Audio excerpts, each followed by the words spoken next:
First time natin gagawin to, alas 4 tayo mag-uumpisa. Tingnan natin kung gagana.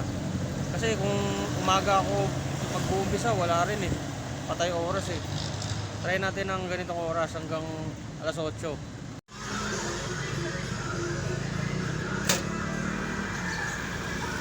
Ayan silang ngit-ngit oh. Malilim naman ngayon eh. Ayan, dito tayo sa Arco. Sumakay pa si Alma oh. By the way, magaling na pala ako. At may bagong attraction dito oh. Ayan oh, may butas. Tinakpan ng metal sheet na makapal.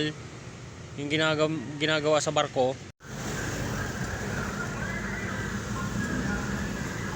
May bumbero dito. Kasi laging nasusunog ngayon, di ba? Maloko yun ah, hindi ako nilapitan. Yan mo na. Pogi kasi ako eh. Dito na ako sa baba. Yan. Malayo pa to sa ano, sa Ama. Medyo nandito sa Maynilad malapit. Ayan oh. So, usual, dinadandaanan. Di pa kasi nila alam yung lasa. Ito yung dating Maynilad. At ito yung Bristol. Yan.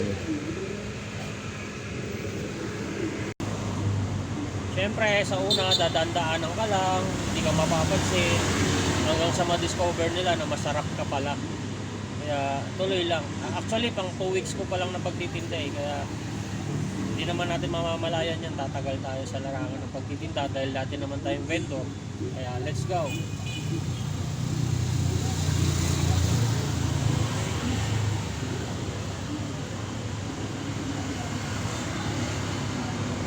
So, may rice nga po. Ayun yung rice. Pabot na lang. Mayroon pala yung rice. So, mayroon. Take out ba? Apo. Take out. Ilang ano ba? Ilang siomay? Para ano mo na? Tatlo. Tatlo? Ba't di na lang dyan, kuya? Pwede. Kasi naman dyan tatlo. Dyan lang naman ako, kuya. Okay. Laki nga. Tuwing kailan ka dito, kuya?